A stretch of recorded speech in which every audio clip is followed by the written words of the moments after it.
விசுவாசத்தை துவக்குகிறவரும் முடிக்கிறவருமாகிய நம்முடைய அருள்நாதர் இயேசு கிறிஸ்துவின் நாமத்தினாலே உங்களை அன்போடு வாழ்த்தி நான் வரவேற்கிறேன். கர்த்தர் உங்களை நிறைவாய் ஆசீர்வதிப்பாராக. குறைவுகளை நிறைவாக்குகிற கர்த்தர் ஒவ்வொரு மனிதனுடைய வாழ்க்கையிலும் நிறைவான ஒரு ஆசீர்வாதத்தை தேவன் கொடுக்கத்தான் விரும்புகிறார். குறைவோடு மனிதன் வாழ தேவன் விரும்புவதில்லை. ஆண்டவர் நம்முடைய வாழ்க்கையிலே வருகிற போது, ஆண்டவர் நம்முடைய வாழ்க்கையில இணைந்து நம்மை வழிநடத்துகிற போது, நமக்கு இருக்கிற குறைவுகளை எல்லாம் நிறைவாக்குகிற கர்த்தர். அந்த ஆண்டவர் நம்மோடு எப்பொழுதும் பயணிக்கிறவராகவே இருக்க வேண்டும். 1 கொரிந்தியர் 13ஆம் அதிகாரம் 10ஆம் வசனம். நிறைவானது வரும்போது குறைவானது ஒளிந்து போகும். நம்முடைய வாழ்க்கையில குறைவுகள் இல்லாமல் இல்லை. ஏதோ ஒரு வகையிலே நமக்கு குறைவுகள் இருக்கத்தான் செய்யும். ஆனால் நிறைவாகிய ஆண்டவர் இயேசு கிறிஸ்து, பூரணராகிய ஆண்டவர் இயேசு கிறிஸ்து நம்முடைய வாழ்க்கையில வருகிற போது, நம்முடைய வாழ்க்கையை அவர் நடத்தும்படி நாம் நம்மை அர்ப்பணிக்கிற போது, கர்த்தர் நமக்குள்ள குறைவுகளை எல்லாம் நிறைவாக்குகிற வல்லமை நிறைந்தவராய் இருக்கிறார். அனைத்தையும் செய்து முடிக்கும் ஆற்றல் நிறைந்தவர் நம்முடைய தேவன். அவரால் செய்யக்கூடாத அதிசயமான காரியம் ஒன்றுமில்லை என்று வேதம் சொல்கிறது. அவர் சர்வ வல்லவர், சர்வ வல்லவர், எல்லாவற்றின் மேலும் ஆளுகை உள்ளவர், எல்லாம் அவருக்கு கீழ்ப்பட்டு இருக்கிறது. அந்த ஆண்டவர் நம்முடைய குறைவுகளையும் நிறைவாக்குகிற ஆற்றல் நிறைந்தவராய் ஆண்டவர் இருக்கிறார். யோவான் எழுதின நற்செய்தி நூல் 2ஆம் அதிகாரத்தை நீங்கள் வாசித்து பார்க்கிற போது, கானாவூர் என்ற ஊரிலே ஒரு கல்யாணம் நடக்கிறது. அந்த கல்யாணத்திற்கு ஆண்டவராய் இயேசு கிறிஸ்துவையும் அவருடைய தாயாரும் அவருடைய சீஷர்களும் அழைக்கப்பட்டிருந்தார்கள். அவர்கள் எல்லாரும் அந்த கானாவூர் கல்யாணத்தில் பங்கு பெற்றார்கள். அப்பொழுது அங்கே விருந்து நடைபெற்று கொண்டிருக்கிற போது திராட்சை ரசம் அங்கே குறைவுபட்டதை நாம் அந்த பகுதியில யோவான் 2ஆம் அதிகாரத்திலே நாம் வாசிக்கிறோம். அப்ப குறைவுபட்ட போது தாயார் அவர்கள் ஓடி வந்து மகனிடம் சொல்லுகிறார்கள், மகனே, இந்த திராட்சை ரசம் குறைவுபட்டு விட்டது, நீர் ஏதாவது செய்ய வேண்டும் என்று கேட்கிறார்கள். ஆண்டவர் தண்ணீரை, ருசியற்ற தண்ணீரை மதுரமான ஒரு திராட்சை ரசமாக மாற்றி அங்கே கொடுக்கிறார். அந்த வீட்டில் ஒரு குறைவு இருந்தது, திராட்சை ரச குறைவு இருந்தது. இயேசு அழைக்கப்பட்டிருந்ததுனால, இயேசு அங்கே இருந்ததுனால அந்த குறைவை நிறைவாக்குறது மாத்திரமல்ல, அது மதுரமாயும் அது மாற்றப்பட்டிருக்கிறது. அன்புக்குரியவர்களே, நம்முடைய வாழ்க்கையிலே குறைவுகள் இல்லாமல் இல்லை. சரீர குறைவுகள் இருக்கிறது, வருமான குறைவு இருக்கிறது, படிப்புல குறைவு இருக்கிறது, அழகுல குறைவு இருக்கிறது. இப்படி பல விதங்களிலே நமக்கு குறைவுகள் இருக்கத்தான் செய்கிறது. அந்த குறைவுகளை நிறைவாக்கி கொடுக்கிற ஆண்டவரிடத்திலே நாம் வருகிற போது, அல்லது ஆண்டவரை நம்ம இரட்சகராக, ஆண்டவராக, கர்த்தராக, நம்மை வழிநடத்துகிறவராக, தலைவராக நாம் ஏற்றுக்கொள்கிற போது, நம்முடைய வாழ்க்கையில குறைவுகளை தேவன் நிறைவாக்குவார். With Jesus we are all heroes, without Jesus we are all zeros. அப்போ ஆண்டவர் வருகிற போது நாம் ஒரு ஹீரோவை போல மாறிவிடுவோம்.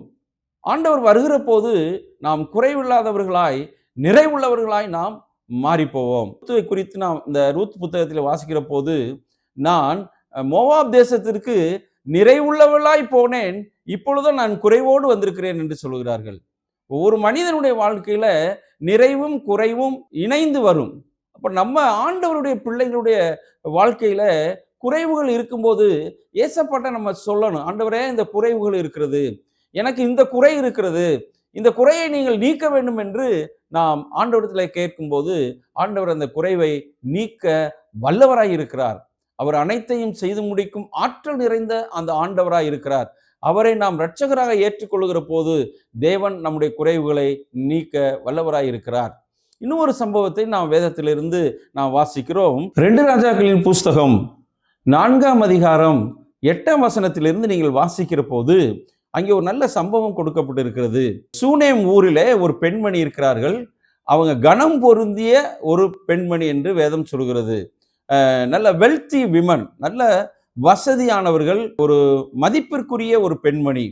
அந்த பெண்மணி ஒரு நாள் எலிசாவை தன்னுடைய வீட்டிற்கு விருந்துக்கு அழைக்கிறாள். அப்படி விருந்துக்கு அழைக்கிற போது அங்கே அந்த விருந்து நடந்து முடிந்த பின்பு தன்னுடைய கணவனிடத்திலே அந்த சூனேம் ஊராகிய அந்த பெண்மணி சொல்கிறார்கள், நம் வீட்டிற்கு வந்து சென்ற தாசன் ஒரு பரிசுத்தவான் என்று காண்கிறேன்.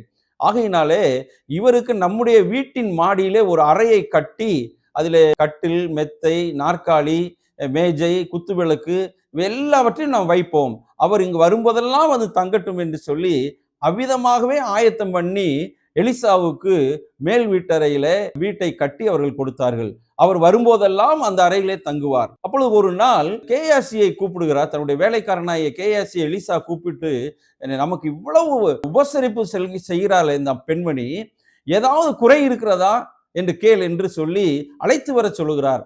அழைத்து வந்த போது, நான் ஏதாவது உங்களுக்கு செய்ய வேண்டுமா, இல்லது தேசாதிபதியத்தில் பேச வேண்டுமா, ஏதாவது குறை இருந்தால் சொல்லுங்கள் என்று சொல்லும்போது அந்த பெண்மணி சொல்லுகிறாள், நான் சந்தோஷமாக சுகமாக என்னுடைய ஜனத்தின் நடுவிலே நான் வாழ்ந்து கொண்டிருக்கிறேன், எந்த குறைவும் இல்லை என்று அங்கே பதிலளிக்கிறார்.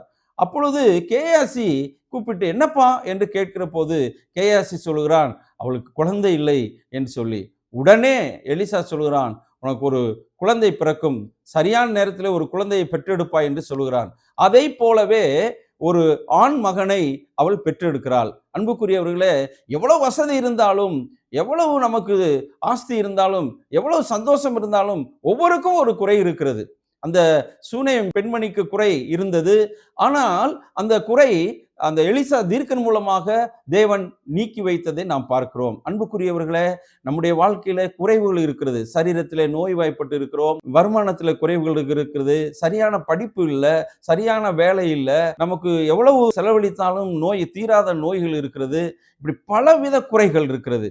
இந்த வீட்டிலே குழப்பம், வீட்டிலே அமைதி இல்லை, வீட்டிலே சமாதானம் இல்லை, கணவன் மனைவிக்குள்ளே ஒரு சந்தோஷம் இல்லை, பிள்ளைகளுக்குள்ளே ஒரு சந்தோஷம் இல்லை, இப்படி பல குறைவுகள் இருக்கிறது. இந்த குறைவுகள் எல்லாம் நீக்கக்கூடிய ஆற்றல் உள்ள ஒரே ஒருவர் தான் நம்முடைய இயேசு கிறிஸ்து. அவர் தான் வழி. வேற there is no other way. Jesus is the only way. ஆண்டவரிடத்தில் நாம் வருகிற போது, ஆண்டவரை நாம் அழைக்கிற போது நம்முடைய குறைவுகளை கர்த்தர் நிறைவாக்குகிறவராய் இருக்கிறார். அல்லேலூயா. பிரசங்கி 7:29 சொல்லப்பட்டிருக்கிறது, தேவன் மனுஷனை செம்மையானவனாகத்தான் உருவாக்கினார் என்று. அப்போ செம்மையானவன் என்றால் தேவன் நம்மை முழுமையாக ஒரு அப்ரைட் சரியாகவே உருவாக்கி இருக்கிறார். எந்தவித குறைவும் இல்லாமல் தான் தேவன் நம்மை உருவாக்கி இருக்கிறார். நாம் இந்த பூமியில தான் பலவித உபாய தந்திரங்களை தேடி நாம் குறைவுபட்டு கொண்டிருக்கிறோம். ஆண்டவருக்கு கொடுக்க வேண்டிய நேரத்தை கொடுக்கிறது இல்லை, ஆண்டவரோடு நாம் இணைந்து ஜெபிக்கிற நேரங்கள் குறைந்து போகிறது. இப்படி பல விதங்களிலே நாம் குறைந்து போகிறோம். ஆனால் ஆண்டவர் நம்மை படைத்தது குறைவற்றவராய் நிறைவாகத்தான் ஆண்டவர் படைத்திருக்கிறார். அன்புக்குரியவர்களே, நம்முடைய வாழ்க்கையில ஆண்டவர் வருகிற போது எந்த குறைவானாலும் சரி, ஆண்டவர் அதை நிவர்த்தி செய்யக்கூடிய ஆற்றல் மிகுந்தவராய் இருக்கிறார். மத்தேயு எழுதின நற்செய்தி நூல் 20ஆம் அதிகாரம் 39 34 வரைக்கும் நீங்கள் வாசிக்கிற போது, ஆண்டவர் எரிகோவில் இருந்து புறப்பட்டு போகிறார். அப்போ வழியில 2 குருடர்கள் என்ன செய்யற, ஆண்டவரை பார்த்து தாவீதின் குமாரனே எங்களுக்கு இறங்கும் என்று சத்தமிட்டு கூப்பிடுகிறார்கள். அப்போ ஆண்டவரோடு திரளான ஜனங்கள் போய் கொண்டிருக்கிறார்கள். அந்த ஜனங்கள் அந்த 2 குருடர்களையும் அதட்டினார்கள், சத்தம் போடாதே என்று சொல்லி. ஆனால் அவர்கள் முன்னிலும் அதிகமாக கூப்பிட்டு, ஆண்டவரே தாவீதின் குமாரனே எங்களுக்கு இறங்கும் என்று சத்தமிட்டார்கள். அப்பொழுது ஆண்டவர் அவர்களை வரவழைத்து, உங்களுக்கு என்ன அப்படின்னு கேட்கிறார். நாங்கள் பார்வையடைய வேண்டும் என்று சொல்கிறார்கள். உடனே ஆண்டவர் இருவருக்கும் பார்வையை கொடுக்கிறதை நாம் பார்க்கிறோம். அல்லேலூயா. நம்முடைய வாழ்க்கையில எந்த குறைவுகள் இருந்தாலும் சரி, ஆண்டவரை நீங்க கூப்பிடுங்க. உள்ளத்திலும் இல்லத்திலும் வரட்டும். உங்கள் உள்ளத்திலே ஆண்டவர் குடிகொள்ளட்டும், உங்களுடைய இல்லத்திலும் ஆண்டவர் வாழட்டும். அப்படி ஆண்டவர் இருக்கும்போது உங்கள் குறைவுகள் எல்லாம் தேவன் நிறைவாக்குவாராக. அப்படிப்பட்ட ஆண்டவர் நம்மோடு இருக்கிறார். நம்முடைய வாழ்க்கையில குறைவுகளை நிறைவாக்குகிற தேவன். இது போக ஆண்டவர் தம்முடைய மகிமையிலும் நிறைவாக்குவார். என்ன, நமக்கு குறைவுகளை எல்லாம் ஆண்டவர் தமது மகிமையிலே நமக்கு கிறிஸ்துவுக்குள் நிறைவாக்குவார். இங்கே எதெல்லாம் குறைவிட்டாலும் கூட ஆண்டவர் மகிமையான காலங்களிலும் கூட நம்மை நிறைவாக்கி ஆசீர்வதிக்கிறவராய் இருக்கிறார்.